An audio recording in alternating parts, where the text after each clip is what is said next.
সমবেত মুসল্লিবৃন্দ, আজকে আমরা যে বিষয় নিয়ে কথা বলবো, বিষয়টি হলো ঈমানী ভ্রাতৃত্ব ও আমাদের করণীয়। ঈমানী ভ্রাতৃত্ব ও আমাদের করণীয় বিষয়টি প্রেক্ষাপট অনুযায়ী অত্যন্ত গুরুত্বপূর্ণ। আজকে যদি আমরা গোটা মুসলিম বিশ্বের অবস্থা দেখি, যেভাবে ঈমানী ভ্রাতৃত্ব থাকার কথা সেভাবে মুসলিম বিশ্বে ঈমানী ভ্রাতৃত্ব নেই।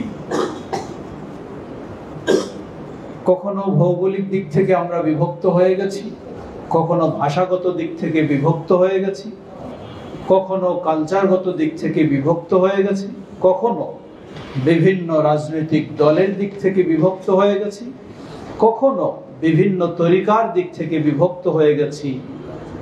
মূলত আমরা তো একই আল্লাহ সুবহানাহু ওয়া তাআলার ইবাদত করি, আমরা তো একই ইসলামের অনুসারী, আমরা তো একই ঈমানের দাবিদার, আমরা তো সবাই জান্নাতের আশা করি। তাহলে কেন আমরা আজকে এত বিভক্ত হয়েছি? দলে উপদলে বিভক্ত হয়ে সেই দলের নীতিমালাই হয়ে গেছে আজকে আমাদের ভ্রাতৃত্বের মাপকাঠি। অথচ হওয়া উচিত ছিল, আমাদের ভ্রাতৃত্বের মাপকাঠি ছিল উচিত ঈমান।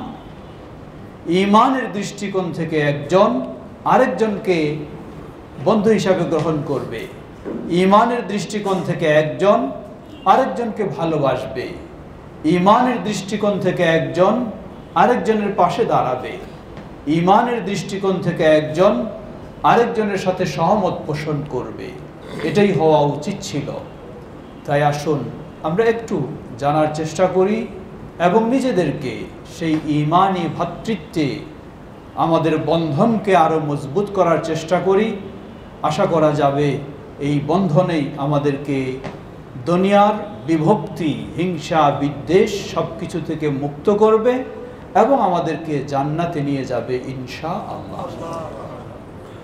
আল্লাহ সুবহানাহু ওয়া তাআলা কোরআনুল কারীমে যেমন নির্দেশ দিয়েছেন এই ভ্রাতৃত্ব সুসংগঠিত ও মজবুত করার, তেমনি আল্লাহ সুবহানাহু ওয়া তাআলা কিছু প্রেক্ষাপটও উল্লেখ করেছেন। আল্লাহ সুবহানাহু ওয়া তাআলা বলেন, ইন্নামাল মুমিনুনা ইখওয়া ফাআসলিহু বাইনা আখাওয়াইকুম ওয়াত্তাকুল্লাহ লাআল্লাকুম তুরহামুন। জেনে রাখো, ইন্নামাল মুমিনুনা ইখওয়া। ভাষা ভিন্ন হতে পারে, গোত্র ভিন্ন হতে পারে, বংশ ভিন্ন হতে পারে, বর্ণ ভিন্ন হতে পারে, ভৌগোলিক অবস্থান ভিন্ন হতে পারে, কালচার ভিন্ন হতে পারে, কিন্তু ইন্নামাল মুমিনুনা ইখওয়া, যখন এই মুমিন হবে তখন আর দূরত্ব নেই, সবাই ভাই ভাই। সুবহানাল্লাহ। এ হলো ইসলামের ভ্রাতৃত্ব, ঈমানী ভ্রাতৃত্ব। ফাআসলিহু বাইনা আখাওয়াইকুম। আমরা মানুষ, ইবলিস আমাদের পিছে সব সময় ঘুরছে আমাদের মাঝে বিভেদ তৈরি করার জন্য, আমাদের মাঝে দূরত্ব সৃষ্টি করার জন্য। এতে ভুল বুঝাবুঝি হবে, এটি অসম্ভব নয়, হতে পারে, এটাই সম্ভব। আল্লাহ বলছেন, ফাআসলিহু বাইনা আখাওয়াইকুম। যদি কোনো ভুল বুঝাবুঝি হয়ে যায়, কোনো দূরত্ব দেখা যায়, ফাআসলিহু বাইনা আখাওয়াইকুম, এই মুমিন ভাইদের মাঝে পরস্পরে সমঝোতা করে নাও। সুবহানাল্লাহ।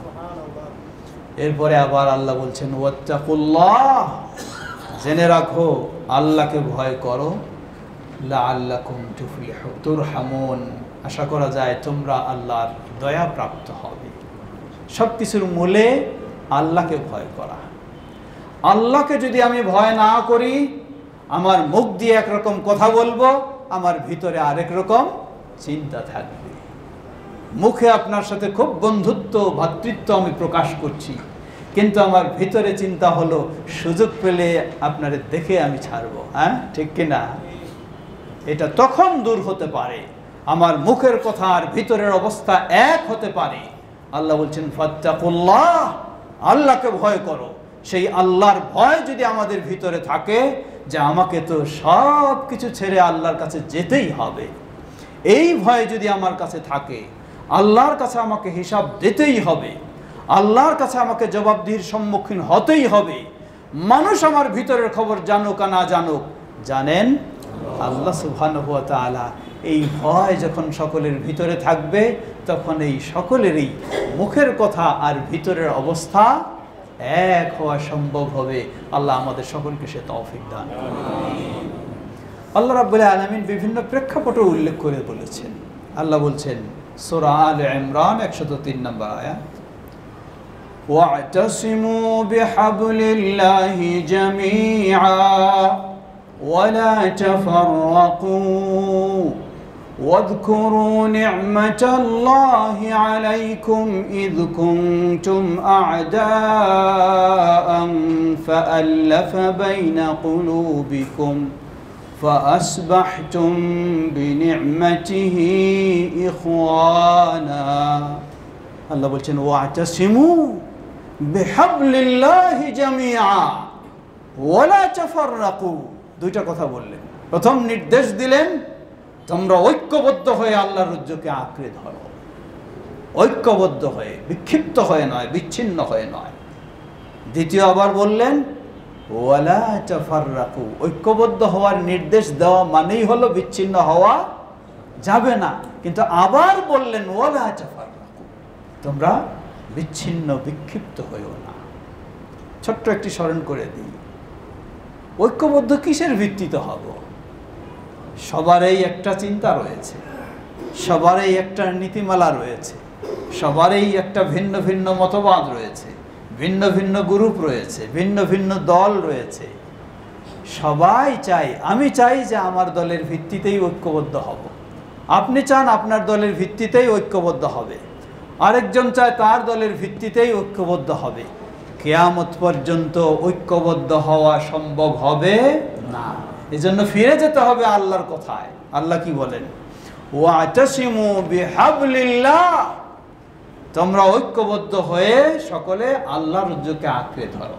সুতরাং ঐক্যবদ্ধ হওয়ার মাপকাঠি হবে আল্লাহর রজ্জু, ঐক্যবদ্ধ হওয়ার মাপকাঠি হবে আল্লাহর কিতাব আল কোরআনুল কারীম, ঐক্যবদ্ধ হওয়ার মাপকাঠি হবে তাওহীদুল্লাহ, আল্লাহর তাওহীদ একত্ববাদ, ঐক্যবদ্ধ হওয়ার মাপকাঠি হবে সুন্নাতু রাসূলিল্লাহ সাল্লাল্লাহু আলাইহি ওয়াসাল্লাম। আজকে গোটা বিশ্বের মানুষেরা সকল মাযহাবের, সকল তরিকার, সকল অঞ্চলে সবাই যদি বলে ইসলাম মানেই হলো কোরআন এবং রাসূলুল্লাহ সাল্লাল্লাহু আলাইহি ওয়াসাল্লামের হাদিস, ইসলাম মানেই হলো তাওহীদ এবং সুন্নাহ, তাহলে ইনশাআল্লাহ আশা করা যায় সবার এই মাঝে দূরত্বটা কমে আসবে এবং ঐক্যবদ্ধ হওয়াটা সহজ হবে। কিন্তু সবাই যদি আপন আপন অবস্থানে শক্ত হয়ে থাকতে চায় আর ঐক্যের জন্য ডাক দিতে চায়, মুসলিম উম্মাহ কখনো ঐক্যবদ্ধ হতে পারবে না। আজকে লক্ষ্য করুন সেই নির্যাতিত মাজলুম ফিলিস্তিনিদের অবস্থা। কি কারণ? একটি বড় কারণ হলো, অনেক কারণ রয়েছে কিন্তু একটি বড় কারণ হলো মুসলিমদের ঐক্যবদ্ধ নেই, তারা বিক্ষিপ্ত বিচ্ছিন্ন, একে অপরের পিছনে, শত্রুর পিছনে তো পরের কথা, নিজেরাই একে অপরের পিছনে। আমরা কৃতজ্ঞতা জানাই সৌদি আরবের অত্যন্ত বলিষ্ঠ সক্রিয় ভূমিকা, যে সব মুসলিম দেশ হোক অমুসলিম দেশ হোক সবাইকে সেই ফিলিস্তিনি রাষ্ট্র প্রতিষ্ঠার পক্ষে মতামত প্রতিষ্ঠা করার জন্য যে ভূমিকা রাখছে, আল্লাহ রাব্বুল আলামিন সেই ভূমিকাকে পূর্ণ সফলতায় দান করুন। সেই ফিলিস্তিনি রাষ্ট্রকে পরিপূর্ণ প্রতিষ্ঠিত করার আল্লাহ তৌফিক দান করুন। মজলুম ফিলিস্তিনি মুসলিমদেরকে আল্লাহ হেফাজত করুন। ঘাতক সন্ত্রাসীদের, সেই ইহুদিদের আল্লাহ তাদের ষড়যন্ত্রে তাদেরকে ধ্বংস করে দিন।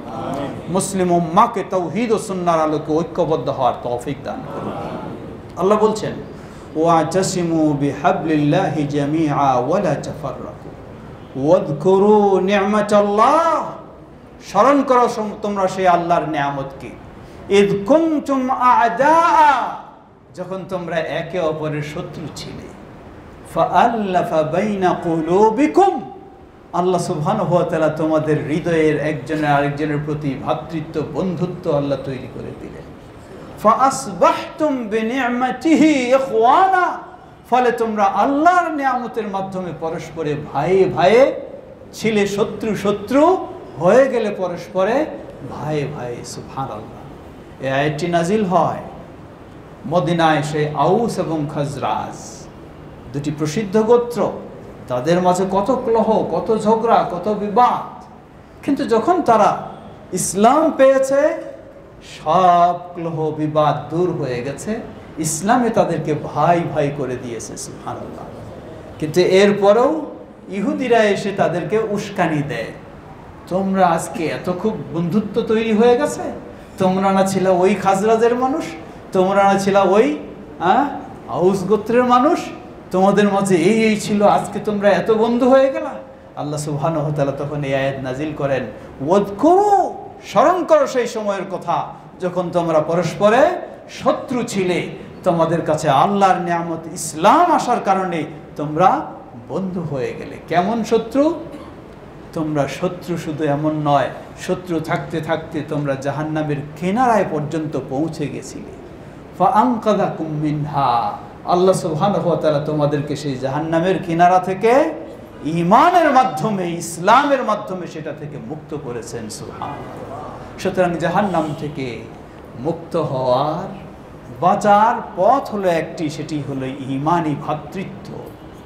এই ঈমানি ভ্রাতৃত্ব আমরা যত মজবুত করতে পারবো, দুনিয়ার জীবনটাও আমাদের তত সুন্দর হবে, আখিরাতের জীবনটাও আমাদের তত সুন্দর হবে। লক্ষ্য করুন, রাসূলুল্লাহ সাল্লাল্লাহু আলাইহি ওয়াসাল্লাম ওই মদিনার কঠিন মানুষ যারা ছিলেন, অর্থাৎ আউস খাজরাজের কি শত্রুতা ছিল, তাদের মাঝে কি বন্ধুত্ব নিয়ে আসলেন। মক্কা থেকে যারা সব কিছু ত্যাগ স্বীকার করে, এমনকি বাড়িঘর, আত্মীয় স্বজন সব কিছুকে বর্জন করে আল্লাহর নির্দেশে মক্কা থেকে মদিনায় হিজরত করে আসলেন নিঃস্ব অসহায় মানুষ। সম্পদ থাকলেও নেই, জায়গা জমি থাকলেও নেই, ঘর বাড়ি থাকলেও নেই, এমনকি স্ত্রী সন্তানও নেই, সেভাবেই এসেছেন। মদিনার মানুষ তারা তো নিজের বাড়িতেই রয়েছেন, নিজের ঘরেই রয়েছেন, নিজের সম্পদেই রয়েছেন। দুই শ্রেণীর মাঝে আল্লাহু আকবার, কি ঈমানি ভ্রাতৃত্ব তৈরি করে দিলেন ইসলামের মাধ্যমে। নবী সাল্লাল্লাহু আলাইহি ওয়াসাল্লাম এমন ভ্রাতৃত্ব তৈরি করে দিলেন আনসার এবং মুহাজিরদের মাঝে। সেই আনসার সাহাবী মুহাজির সাহাবীকে ডেকে বলছে, হে ভাই, তুমি ইসলামের জন্যই শুধু, আল্লাহর জন্যই শুধু তোমার জায়গা জমি ছেড়ে এসেছো, তোমার ঘর বাড়ি ছেড়ে এসেছো, এই দেখো আমার কয়েকটি ঘর রয়েছে, কোনটা তোমার জন্য পছন্দ হয় তুমি বলো, আমি সেই ঘরটিকে মালিক বানিয়ে দিচ্ছি তোমাকে। সুবহানাল্লাহ। শুধু এতটুকু নয়, আরো কত গভীরে তাদের এই ভ্রাতৃত্ব চলে গেছে। সেই আনসার সাহাবী মুহাজির সাহাবীকে বলছেন, হে ভাই, তুমি ঈমানের কারণে, ইসলামের কারণে তোমার স্ত্রীকে পর্যন্ত ছেড়ে এসেছো, তুমি একজন নিঃসঙ্গ হয়ে গেছো, তুমি দেখো আমার একাধিক স্ত্রী রয়েছে, কোন স্ত্রীকে তোমার পছন্দ হয় তুমি বলো, তাকে আমি বিবাহ বিচ্ছেদ ঘটিয়ে তোমার সাথে বিয়ের ব্যবস্থা পর্যন্ত করে দিচ্ছি। আল্লাহু আকবার। এই ছিল ঈমানি ভ্রাতৃত্ব, যে ঈমানি ভ্রাতৃত্বের কারণে তারাই হচ্ছেন এই উম্মার মডেল। সুবহানাল্লাহ। তারাই হচ্ছেন আমাদের অনুসরণীয়। আল্লাহ সুবহানাহু ওয়া তাআলা তাদের জন্য জান্নাতকে খুব সহজ করে দিয়েছেন, এবং তাদের এই ঈমানি ত্যাগ স্বীকারের জন্য তারা মানুষ ছিলেন। সাহাবায়ে কেরাম আহলুস সুন্নাহ ওয়াল জামাতের আকীদা হলো, নবী যারা, নবী রাসূলগণ তারা হলেন মাসুম, কিন্তু সাহাবায়ে কেরামদের ভুল ত্রুটি মানুষ হিসাবে ঘটতে পারে, যা অসংখ্য হাদিস প্রমাণ করে।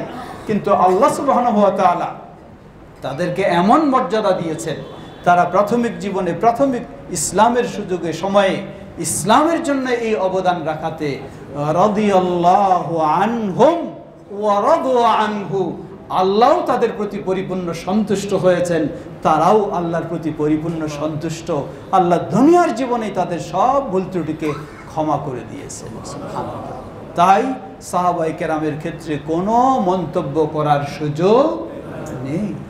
মানুষ হিসাবেও কোনো ত্রুটি থাকলেও সেগুলিকে মন্তব্য বা কোনো দোষারোপ করার চিন্তায় কখনো বলা যাবে না, কারণ আল্লাহ সুবহানাহু ওয়া তাআলা জীবদ্দশায় তাদের সব ক্ষমা করে দিয়েছেন। সমবেত মুসলিমবৃন্দ, আল্লাহ রাসূল সাল্লাল্লাহু আলাইহি ওয়াসাল্লাম ঠিক এমনইভাবে মুসলিম উম্মার দৃষ্টান্ত কি উল্লেখ করেছেন, লক্ষ্য করুন। সহিহ বুখারী ও মুসলিমের হাদিস, আল্লাহ রাসূল সাল্লাল্লাহু আলাইহি ওয়াসাল্লাম বলেন, মাসালুল মুমিনিনা ফি তাওয়াদ্দিহিম ওয়া তারাহুমিহিম ওয়া তাআতুফিহিম কামাসালিল জাসাদি। মুমিনদের দৃষ্টান্ত হলো তাদের পারস্পরিক ভ্রাতৃত্ব, পারস্পরিক ভালোবাসা, পারস্পরিক সহানুভূতি, পারস্পরিক সহযোগিতার দৃষ্টান্ত কি? কামাসালিল জাসাদি, একটা বডির দৃষ্টান্তের মতো। একটা বডির কোনো একটি অঙ্গ ব্যথিত হলে যেমন এই ব্যথায় গোটা বডিটাই ব্যথিত হয়ে যায়, গোটা বিশ্বের মুসলিমদের মুমিনদের সম্পর্ক হবে এটা।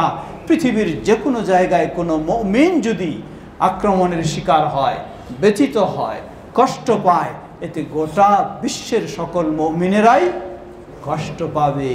মুমিনের আনন্দিতে গোটা বিশ্বের মুমিনেরাই আনন্দ উপভোগ করবে। এই হলো ঈমানি ভ্রাতৃত্বের বর্ণনা দিয়েছেন আল্লাহ রাসূল সাল্লাল্লাহু আলাইহি ওয়াসাল্লাম। আরও সুন্দরভাবে বলছেন, সেটিও সহিহুল বুখারীর হাদিস, মাসালুল মুমিনি লিল মুমিন আও আল মুমিনু লিল মুমিন কাল বুনিয়ান। আল্লাহ রাসূল সাল্লাল্লাহু আলাইহি ওয়াসাল্লাম বলেন, এক মুমিন আরেক মুমিনের জন্য কেমন? কাল বুনিয়ান, এই যে একটা ওয়াল তৈরি হয়েছে, এই ওয়ালের মতো। ইয়াশুদ্দু বা'দুহু বা'দা, একটা আরেকটাতে লেগে আছে।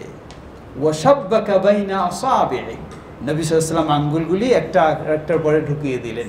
মানে একটা আরেকটার সাথে যেমন অঙ্গাঙ্গিভাবে জড়িত, না হলে এই ওয়ালটা তৈরি হবে না। ইটগুলি ছড়িয়ে থাকলে কি ওয়ালটা তৈরি হবে? কখনো না। একটার মাঝে আরেকটা জড়িয়ে দিয়ে তারপর ওয়াল তৈরি হয়েছে। গোটা মুমিন সমাজের অবস্থাটা এই হতে হবে যে একজন আরেকজনের সাথে সম্পৃক্ত। একজন কষ্ট পেলে আরেকজন কষ্ট পাবে, একজন আনন্দ পেলে আরেকজন আনন্দ পাবে, একজন ব্যথা পেলে আরেকজন সেই ব্যথায় ব্যথিত হবে। এটাই হতে হবে মুমিনদের সম্পর্ক। কিন্তু আফসোসের সাথে বলতে হয়, আজকে আমরা এত দুর্বল হয়ে গেছি। কেন দুর্বল হয়ে গেছি? এর বড় কারণ হলো, খেয়াল রাখবেন, সাহাবায়ে কেরাম আমাদের মাপকাঠি এই ভালোবাসার দিক থেকেও। সাহাবায়ে কেরাম তাদের মাঝে ভিন্ন কোনো দল মত ছিল একটাই, ভিন্ন কিছুই ছিল না। ভিন্ন কোনো তরিকাও ছিল না, এক একজনের এক একটা, ভিন্ন কোনো এক একজনের এক একটা মতবাদও ছিল না। সবারই ছিল একটাই, সেটাই হলো কিতাব এবং সুন্নাহ, কোরআন এবং হাদিস। এই দুটোকেই যখন মাপকাঠি, ভ্রাতৃত্বের, বন্ধুত্বের তারা রেখেছিলেন, ঠিক তাই তাদের মাঝে সেটা ছিল। আজকে যখন আমরা সেই দুটোকে, সেই বন্ধুত্বের ও ভ্রাতৃত্বের মাপকাঠি রাখতে ভুলে গেছি, দূরে সরে গেছি, তাই আমাদের বন্ধুত্বও দুর্বল হয়ে গেছে। বন্ধুত্বের জায়গায় একজন আরেকজনের শত্রুতে পরিণত হয়েছি। আমার পীর সাহেবের মুরিদ আপনি না হলে আপনি আমার শত্রু, আর আপনার পীর সাহেবের মুরিদ যদি আমি না হই তাহলে আপনি আমাকে দেখতে পারেন না। এই হয়ে গেছে আজকে আমাদের বিভক্তি। মনে রাখবেন, এই পরিবেশ থেকে ফিরে আসতে হলে ওই রাসূল সাল্লাল্লাহু আলাইহি ওয়াসাল্লামের কথা, তারাকতু ফীকুম আমরাইন লাম তাদিল্লু মা তামাসসাকতুম বিহিমা কিতাবাল্লাহি ওয়া সুন্নতি।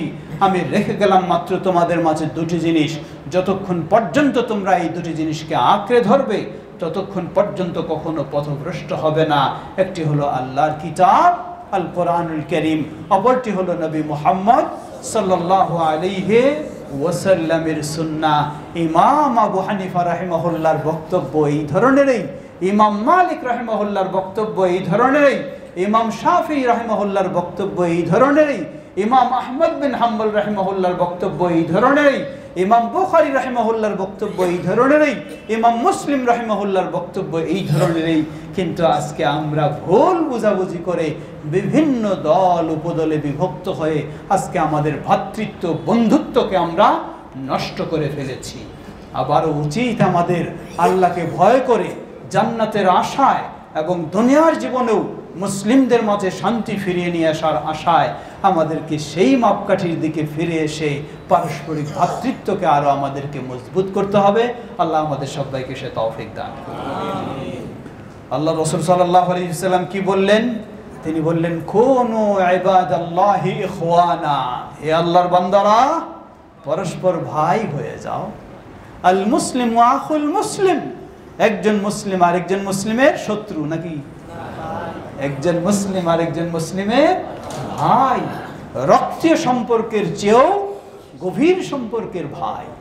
রক্তীয় সম্পর্ক হতে পারে সে ভিন্ন দিন মানতে পারে, ভিন্ন চিন্তা মানতে পারে, ভিন্ন মতবাদ মানতে পারে, কিন্তু আপনি যখন মুসলিম আল্লাহকে মানেন, আমি যখন মুসলিম আল্লাহকে মানি, ওই রক্তীয় সম্পর্ক ভাইয়ের চেয়েও আপনার সাথে আমার সম্পর্ক আরো গভীর হবে, আরো মজবুত হবে।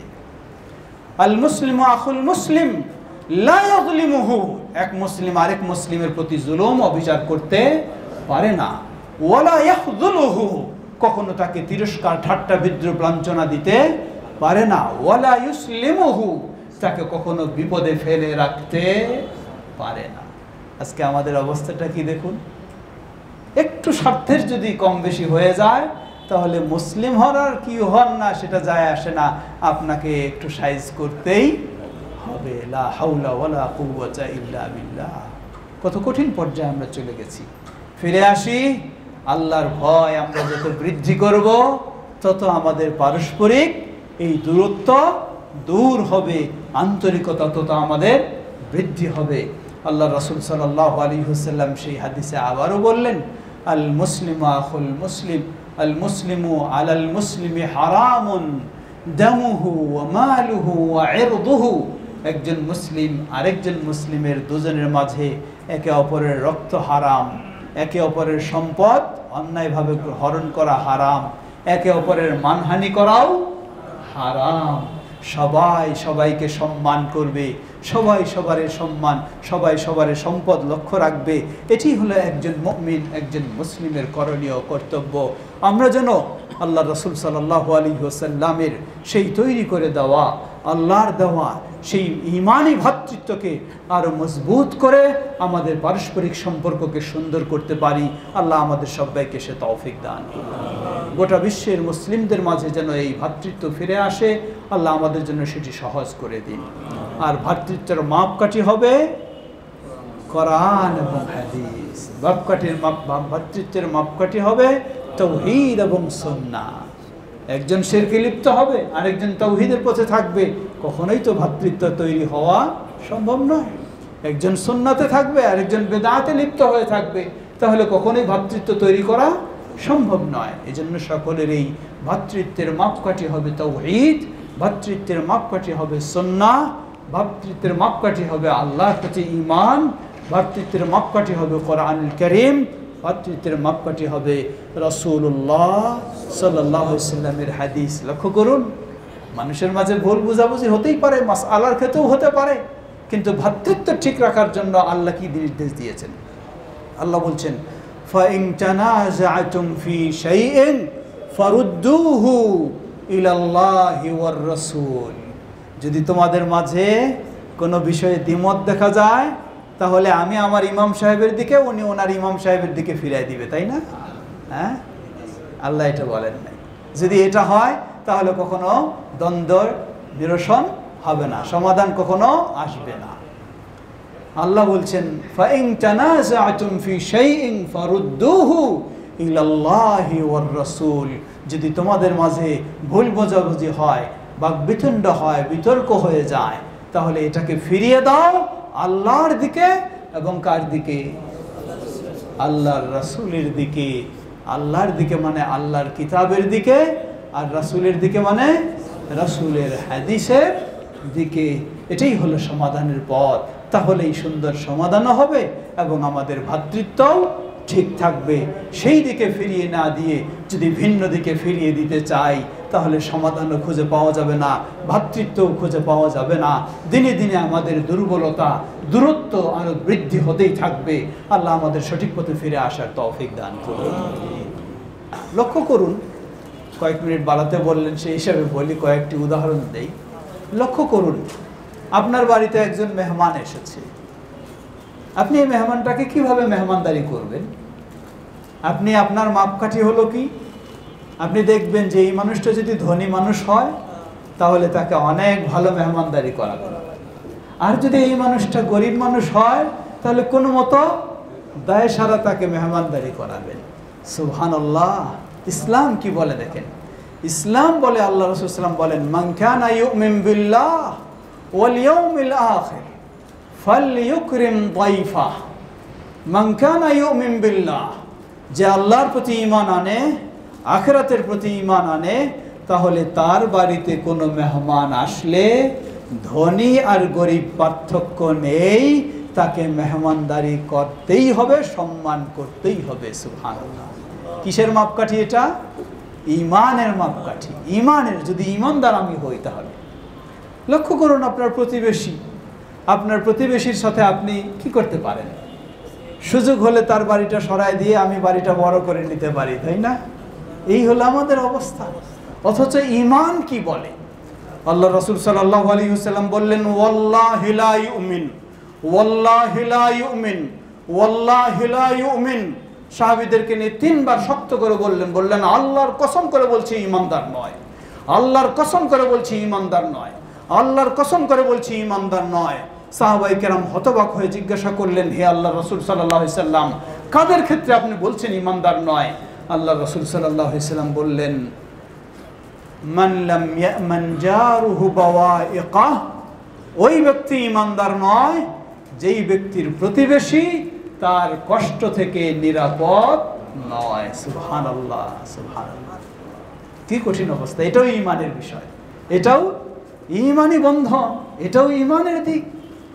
আমি যদি সত্যি ঈমানদার হতে চাই, তাহলে আমার প্রতিবেশী অসহায় হলেও তাকে তাড়ায় দিতে পারবো না, আর সে ক্ষমতাশীল হলেও তাকে কষ্ট দিতে পারবো না। প্রতিবেশী হিসাবে তাকে তার অধিকার দিতেই হবে। ইসলাম এ ধরনের আমাদেরকে ঈমানের দৃষ্টিকোণ থেকে সব সম্পর্কগুলি করে দিয়েছে।